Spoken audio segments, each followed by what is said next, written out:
Hey everybody, Adam Phillips here for Dynamite Entertainment, and we are back with writer Christopher Priest, who's going to talk a little about the upcoming series Draculina, Blood Simple. Christopher, good to see you.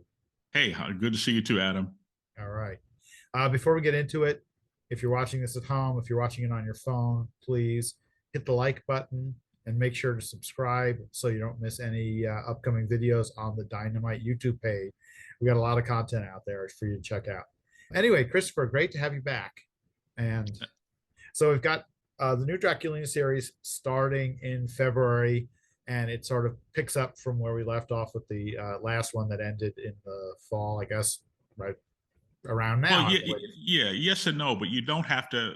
If you haven't read, our first volume, if you hadn't read that, don't worry about it because we issue one of Blood Simple. We go right through. Once upon a time, there was a man named Jed, poor mountaineer, barely kept his family fed. Tells you We the whole walk you story. we walk you through it. Yes, the Yes, origin of Draculina is in issue number. always cool. What can you tell us about the story, where we're going, what's happening? Who is this Draculina person? What does she want? But you know what? This is one of these things where I ask myself that a lot. Draculina was created, I would imagine, almost as an afterthought or even as a joke, back in 70, 69, 70, shortly after the Vampirella series. And, there was an issue of the Vampirella thing where Draculina just shows up and she's, narrating a story and she's very sort of frivolous and she's flighty and so forth. I don't think there was a whole lot of thought given to the character and who she was and what she wants and all that other stuff. In 2000, I want to say 19, or was it 18? When we did Vampirella's 50th anniversary, Oh, we did for Free Comic Book Day, we did Vampirella number 0. In our Vampirella number 0 story, which was like an 8-page preview, a teaser about our upcoming Vampirella 50th anniversary series. The very first character you see is this pudgy little girl who's looking at herself in a mirror and imagining herself to be Vampirella. And the readers were like, who is this? Why are we reading this? What's this all about? By now, if you read our Vampirella series, and of course you did, yes. if you read our series, then you know the little girl is named Katie, and that Katie is actually an alternate reality version of Draculina. So, in a sense, from the very moment I got here, the very first page that I turned in on the very first Vampirella comic, the person on that page was, in essence, Draculina, and we've been building Draculina's story right from the very beginning. Wow, very cool. So Draculina has sort of fallen into this cliche of being like, okay, so she is the evil twin, like Bewitched. She had an evil cousin, I believe, and then I Dream of Jeannie. It was Barbara Eden in a black wig, and she was a mischief maker, and that's kind of easy to do. In our reality, Draculina is actually the original item. She was the beloved child of Lilith. Vampirella's mother she's a vampire and a sorceress, I suppose, which is kind of overkill to be a vampire and like Doctor Strange at the same time. I mean, isn't that weird? Yeah.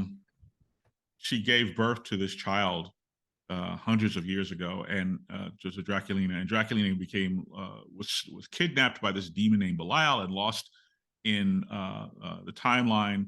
And she's been sort of wandering through time and space for a long time in different realities, alternate realities, which is why we had alternate versions of the character. At some point, Lilith, in an attempt to locate Draculina, she more or less created Vampirella through mystical means.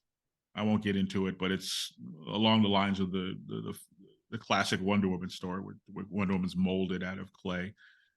Vampirella is actually kind of the knockoff, and Draculina is actually the original. But we've come to know and love Vampirella, who was endowed with her mother's regret. Her mother is kind of a twisted mischievous, evil sort of person who, in a moment of weakness, endowed Vampirella, her daughter, with these virtues of kindness, goodness, and giving Vampirella a desire to hunt down some of the monsters that her mother created to sort of make up for her mother's wrongs. Whereas Draculina is a more pure representation of the twisted evil mother because she has, virtually the same personality. She is a kind of twisted person. Long story short, Draculina is the worst person imaginable. She's the worst person imaginable. She's like, if you ever had a bad girlfriend, whether it was a romantic relationship or just a friend relationship, or if you had like a cousin, a sister, somebody that you were close to or that you had to be close to for whatever reason, who is just, she's Lucy, who's always pulling the football away from Charlie Brown. That's Draculina. Draculina is absolutely, she is somebody who loves and wants to be loved, but is capable of neither, which is how I used to define Deathstroke in many ways. But the same thing is true of Draculina, where she is trying to solve her problems through dysfunctional means. So in Blood Simple, you said, what does she want? She wants what we all want. She wants, the Vampirella book. And people go, well, what is Vampirella about? Vampirella is about, a young woman trying to make her way in the big city. And, and Vampirella wants what we all want. She wants community. She wants love. She wants friendship. She wants to find a meaningful career, find meaning in her life. And, oh, by the way, she happens to be a vampire from outer space, And much like Casper, the friendly ghost, Casper, he wants friends. He wants community. He just wants to play with other kids, but he happens to be a dead baby. Yeah. So whenever people get around Casper, they realize, oh my God, he's a ghost, and they run. So that's the push and pull of Vampirella. Sure. So in Draculina's case, she has a sort of Billy Batson, Captain Marvel relationship with her alter ego, with this Katie person that I was talking about a minute ago. That they kind of, for the first series, they were sharing a relationship where one would say Shazam, and they would swap places, and so only one existed at a time. Eventually, we took them out of that, or moved them, evolved them from that, mainly because I got tired of writing it. It became too hard. But let's just be truth and advertising. I got tired of it. So at the climax in the final issue of last, where we left off with Draculina's alt self, Katie. Katie's a preteen. She's 13 years old, a precocious preteen. She tells Draculina off and basically says, look, you need to stop being this vicious, evil person. You need to give people a chance to like you, give people a chance to know you. But basically she gives her like the get a life speech. And it was a good speech, even though that's immodest of me to say, but it was a good speech. Yep. And I've heard it enough times that, people telling me that I'm just transcribing, right? So this book, this story arc is about Draculina trying to do just that. She goes, all right, you know what? My other self is right. I need to stop just being this venal person, out for revenge or whatever. And I need to basically get a life. It's just that her being Draculina, not only is she like kind of bad and kind of evil, but she's on the stupid side too. So what they say is that insanity is like doing the same thing over and over again, expecting different results. And that's Draculina, where she goes, okay, I want to make this positive step in my life, and the best way to do that is for me to go out and kill all of my other selves. So, she's like, if I just got rid of these other versions of me, then I could finally start moving ahead and building a life of my own. So Vampirella is on the hit list, and Katie's on the hit list, and there's some other people that I'm spacing on that are on her hit parade.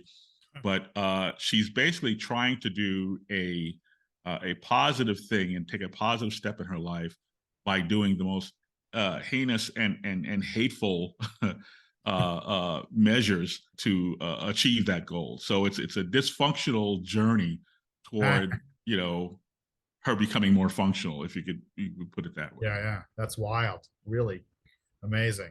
Sounds like a lot of fun. And you're working with Michael Santamaria. Michael Santamaria returns for this. Yes. Michael Santamaria is a guy who him and Ivan Velez. Ivan is our colorist. Oh yeah.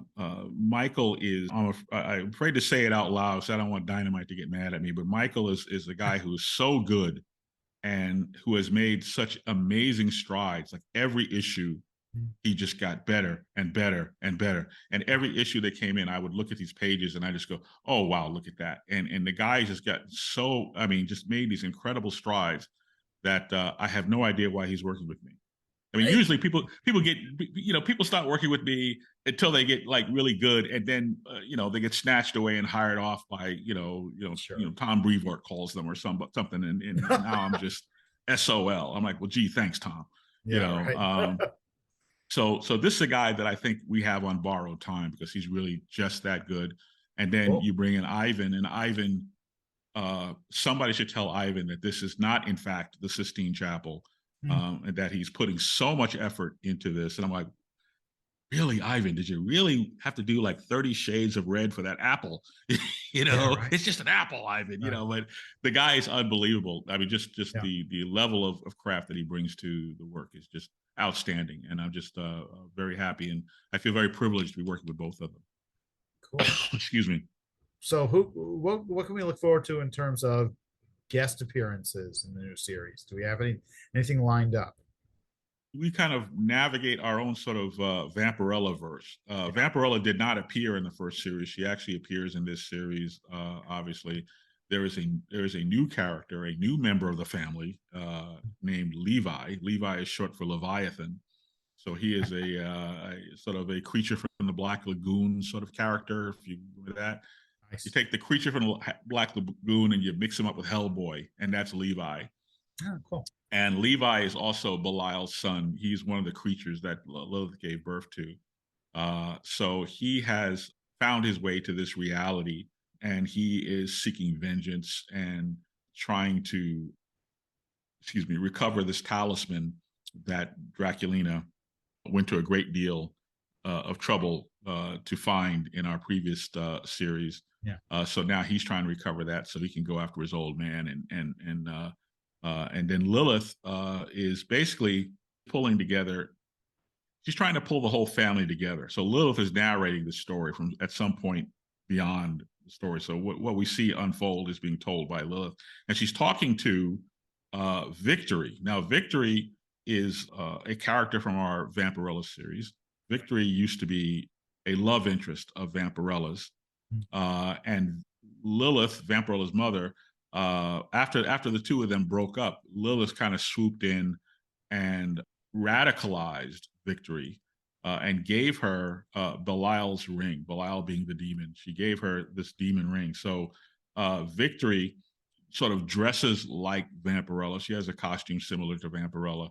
And as a matter of fact, Vampirella's mother, Lilith, calls her Draculina.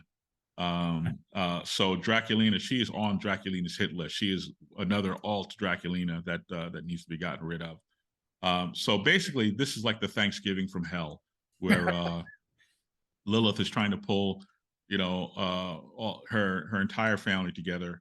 The fact is, no matter how bad your kid is, he or she is still your kid, and you will always have that place in your heart for them.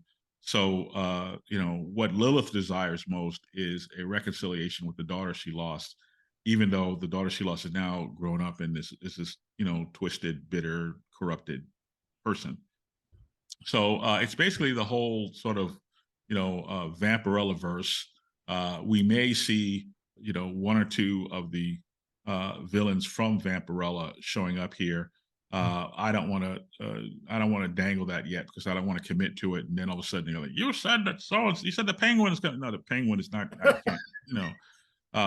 So I don't know. We'll see. Hang Yeah. on to your hats. Okay. We'll see. Okay. But I can tell you that most of the cast from Vampirella will show up here at some point, and then we'll have to just see who's still breathing at the end of this thing, Yeah. and where we are all at. So Right. there we go. Very cool. Well, that is wild. It's going to be a lot going on. We're going to take a quick look at the covers right now. And before we go, thank you for your time, Christopher, of course. And make sure, if you're watching this, make sure you stop by your local comic shop and let them know to reserve copies for you of issue 1 in February and the rest of the series. You can tell them which cover you want, or maybe you want more than one. That would be awesome. And yeah, we appreciate your time. Absolutely. Thank you for having me. Okay, thanks so much.